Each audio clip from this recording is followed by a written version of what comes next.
What's going on, you guys? My name is Russell and you're watching The Bible Man. If you're new to this channel and like the content I make here, please hit that like button, hit the subscribe button, and turn on all notifications for any future updates here on my channel. And if you feel like supporting me in any way, shape, or form, you're welcome to go ahead and do so. Links are in the description box below. There you can support me on Patreon. Alright, on to today's video. So, as you all know, I'm doing a series where I'm doing talking about marriage.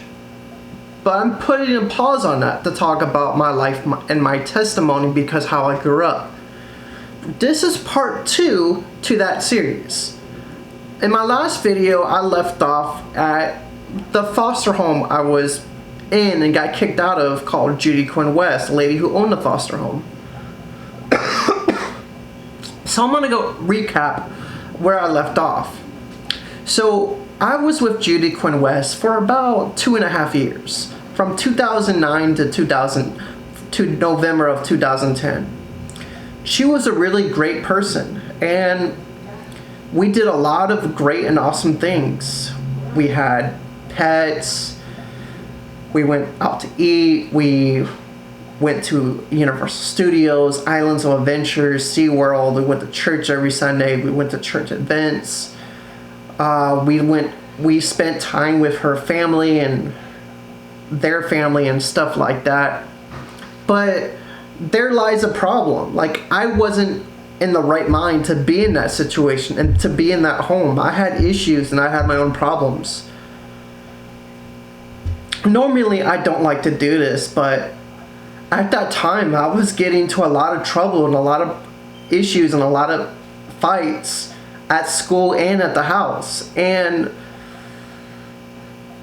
it led to a lot of issues. And I got kicked out of that foster home, and I was sent to a Baker Act facility in Cocoa Beach, and then I was sent back to Orlando, Florida, to another group home. So this group home, man, this group home was hell. Let's look at the very first week at this group home. First, the name of the group home is called the Apopka Group Home. It's off Bear Lake Drive in Apopka, Florida. For those of you who are familiar with Central Florida, know that that area is a very bad area. I was going in between Bear Lake Drive and going to school in Lake Mary High School, and I got kicked out of Lake Mary High School and sent to Lyman High School. But I'll talk about that later in this video. But man, that group home was crazy. I was in a very bad group home, and I'm glad I left that group home. My very first week or very first month, I got into at least 16 fights. And I was beaten up by one person at a time. I was beaten up by 3 people at a time. I was picked up in the air by staff and slammed onto a mat and had their knee pressed against my head. I was put into a situation where I was tricked to go to the back of the house, and I was put into a rear naked choke to the point where I was passed out. And the entire group home was just a very bad influence on me and my life. And to top all that off, I was getting picked on and messed with on a daily basis. And not to mention what was going on at school. When I went to school at Lake Mary High School, everything was fine. But when I got expelled and went to Lyman High School, it got real messy. I was being picked on by a varsity football team, and I was being picked on the bus, at lunch, all the classes, at breakfast. And since I had class with this guy, I had to deal with it. I went through that for probably a good amount of 6 months, and there became a point in time where I'm like, screw this. I went to the dean's office and I told them what was going on, who's messing with me, who's picking on me. And the very next day, I was called back to the dean's office. The dean's office told me, you cannot tell false stories like this. You cannot make false reports like this. They said the next time you make a false report like this, we're going to have to arrest you for a misdemeanor for making a false statement about another classmate. It's illegal in the state of Florida. So with everything that was going on at the group home, everything that was going on at the school, I was in a mindset where I didn't care no more. If the school wasn't going to handle it, I thought I'm going to handle it. I went to school with a chip on my shoulder because my entire life was turned upside down because of my actions and my behavior, because I lost such an awesome and kind and loving foster mom because of my actions, and I was put into a home where I was getting beaten up on a daily basis. I was being picked on a daily basis, and now I'm in a school where I'm being picked on at school and at the house. And I went to class right after the dean's office, and as soon as I got into class, he said something slick. And he said to me, "Hey everybody, look, it's Mouse Ears." And then he threw something at me. I snapped. I lost it. I was out of control. I jumped on the table. I grabbed a handful of pencils, jumped on him, and I stabbed his neck 15 times. Then the teachers got involved. I went for the teachers. Security guards got involved. I went for the security guards. On-campus police officers got involved. They tased me 6 times.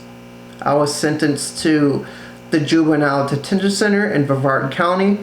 I was there from January 31st, 2011 to June 31st, 2011. And I'll get back to that in a little while, because that case is very important because we live in the state of Florida. Even if I post this, the statute of limitations, basically any case or any law that doesn't hold somebody accountable for their actions after a certain period of time basically gives me immunity to what happened if the charges weren't holding me accountable to what I did. The charges were dropped, the charges were dismissed, so I can talk about this. And since the statute of limitations are basically law in the United States, I can basically use this story to tell you my testimony. After a while of talking to my caseworker and talking to my mom, because my mom was still my legal guardian at the time, they decided to take me out that home because they realized that home wasn't doing me any good. That home was bad. The staff were fighting the kids or encouraging the kids to fight them because they were watching Gangland 24/7 and they were thinking they were in a gang. The staff were emptying out their guns and shooting their guns in the backyard and at the house in front of the kids at the group home. This staff were shadowboxing the kids at the home. They had muscle cars and they were doing wheelies in front of the group home, and neighbors were complaining.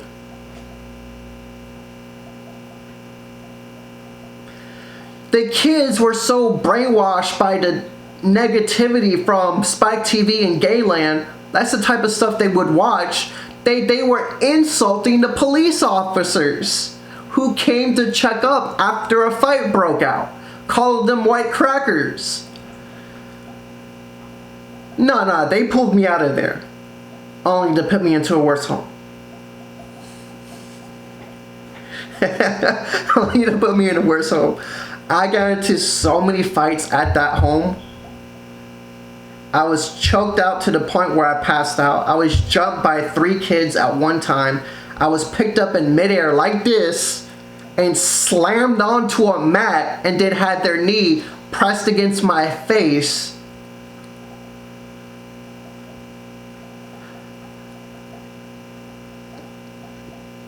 Only to be sent to a home worse than that.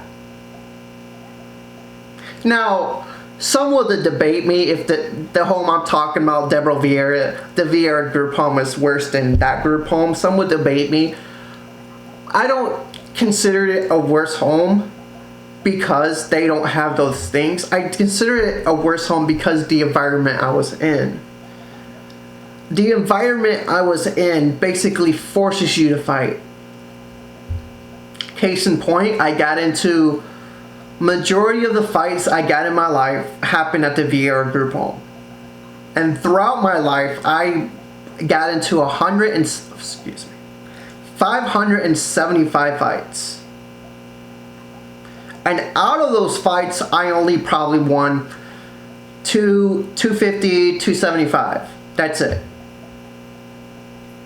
275 out of 575 fights. That's saying something. I'm not really a fighter. Majority of the fights I would jump into it out of anger and rage. Most of the time, I didn't even know how to fight. But in the Vieira group home, there's really not much to say. I had it a little bit better than the Apalka group home, but I will go over a couple of things that happened in the Vieira group home. The Vieira group home was a little bit different.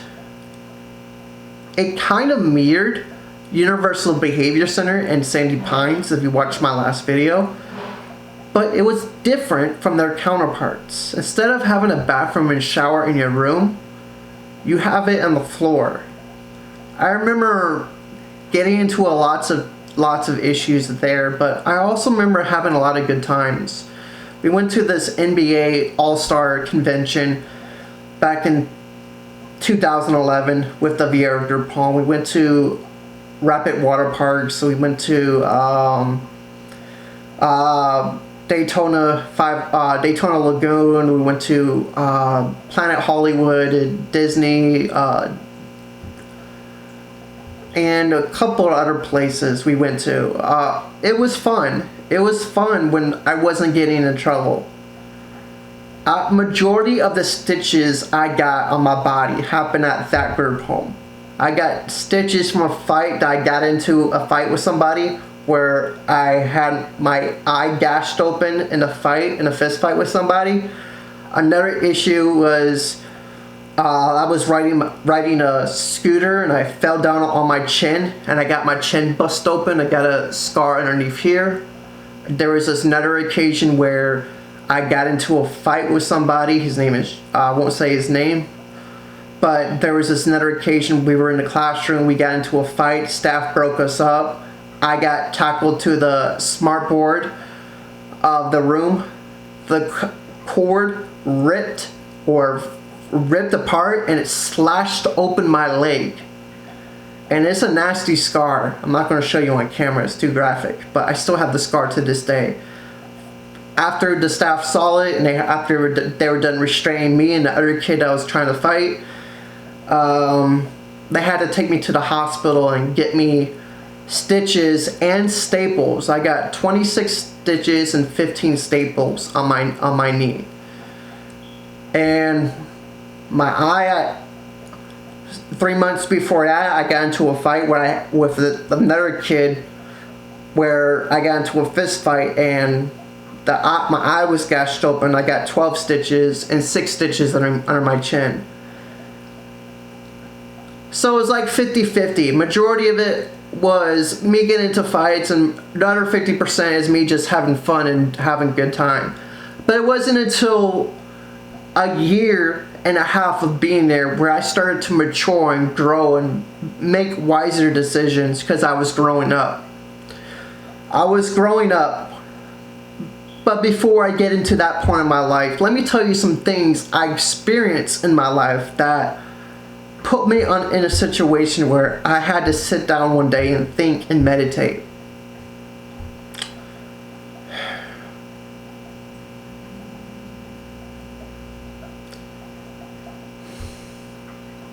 I used to see kids get beaten up with a lock in a sock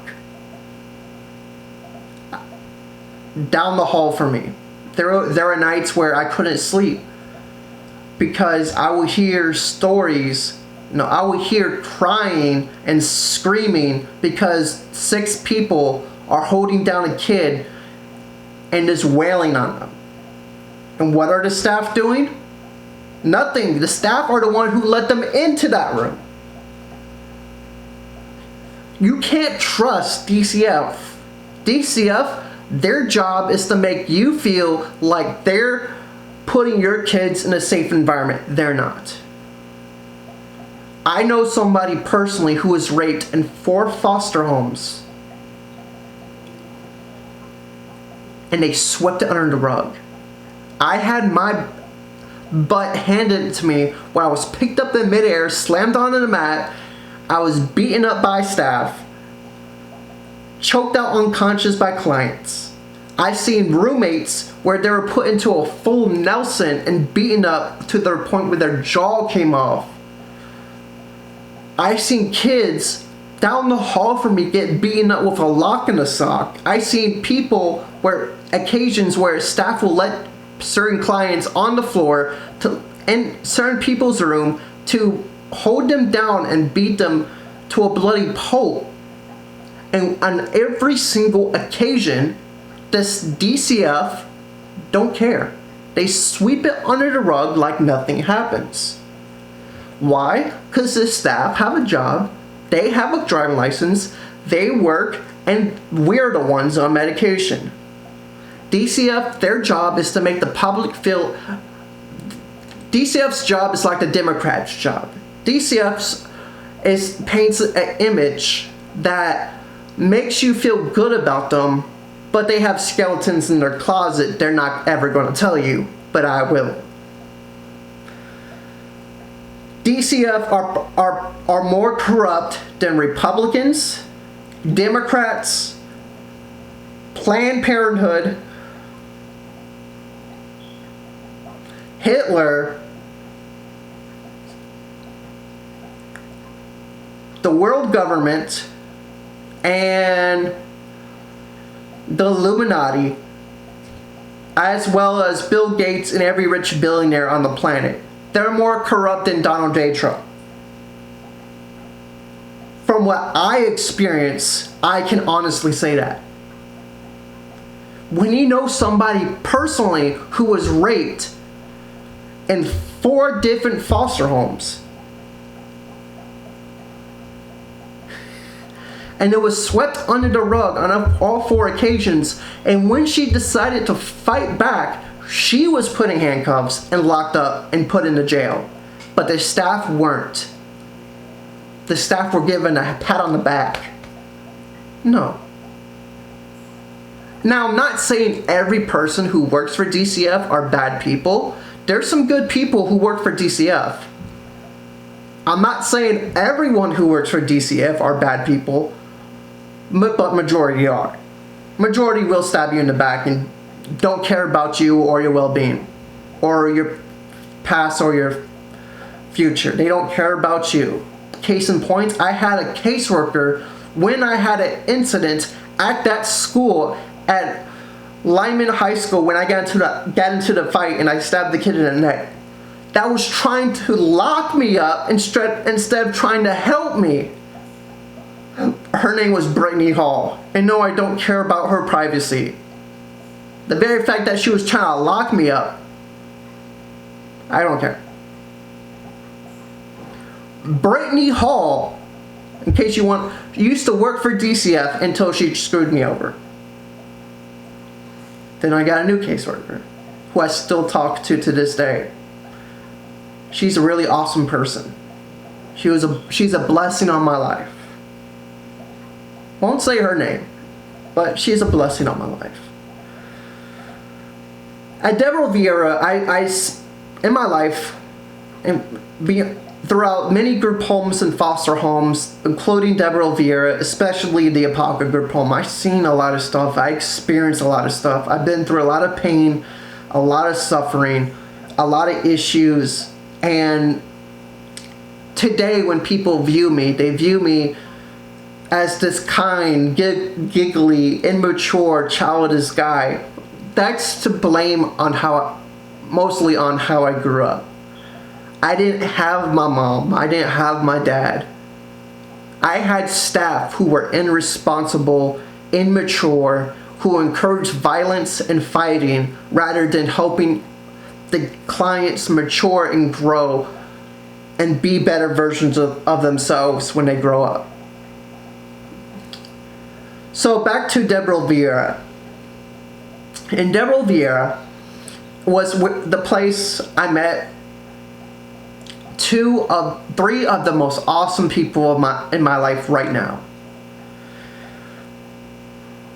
Gloria, Greg, and Bill Appleton met me in Orlando, Florida at the Vieira group home in talks of moving to this group home I'm currently living at right now. And this happened in 2011 in July. We talked about a couple of things. I talked to them about this Christian singer named Carmen. Greg told me about OP Records. Gloria had a conversation. We had a conversation about the good things, the bad things. We had a good conversation for, I want to say, a good 30 minutes. And then I went about my day. But I did not know they were going to be the people who will be an instrumental figure in forming, shaping, and growing and maturing who I am as a person as the time goes by. And I want to add a side note. The state of Florida, DCF, as well as Children's Department of Families, as well as Deborah, were all warning Gloria, Bill Appleton, and Greg not to take me into the home. They were saying, well, Gloria, this kid, don't take him in. He's too violent. He's a runaway risk. He has problems. He has a history of violence. He has this. He has that. Gloria did the most Christian thing possible. She took me in. She gave me a chance to prove myself. And I have never been more grateful to anyone else in my life than I am towards her. She's the most loving person I have ever met. I love her. And I am so grateful for Gloria and Greg and Bill. They have been instrumental figures in growing and maturing me. They're irreplaceable. And I don't know what I would have done without them. Or I don't know what I would have done if they didn't take me into their life. It's like the moment I stepped foot in this group home, I started a new leaf. And none of this maturity or growth would have happened if I never met Judy Quinn West or went to the Apaka group home or the Vieira group home and went through the pain and suffering that I did.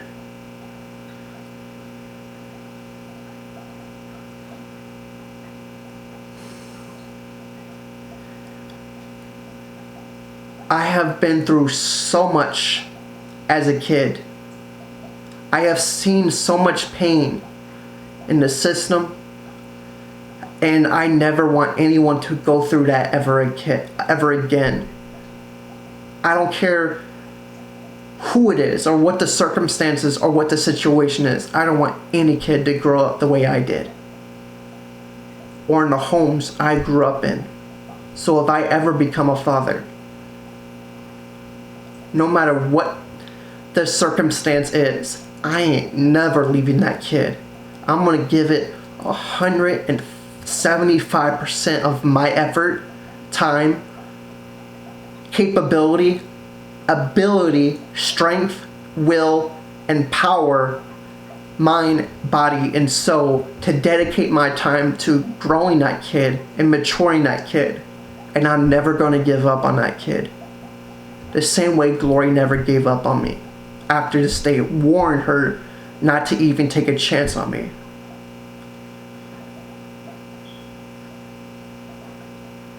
And I'm going to use my past experiences, what triggered me, to raise that kid the best way possible. Of course, I'm also going to raise him up in the Word of God. Who wouldn't? I want my kid to understand why Jesus died on the cross for our sins, why he came, and why he needs a personal relationship with Jesus if I decide to have one, or if I find a spouse and get married. I want my kid to be able to understand the full meaning of the gospel of Jesus Christ if I decide to have one or get married. Alright guys, and my next video will be part 3 of my life and my testimony. And I'm going to break down how is my life going so far in the group home I'm in right now. What things have transpired since I came here. What things have formed my growth and helped me grow and mature into the person who's sitting before you now.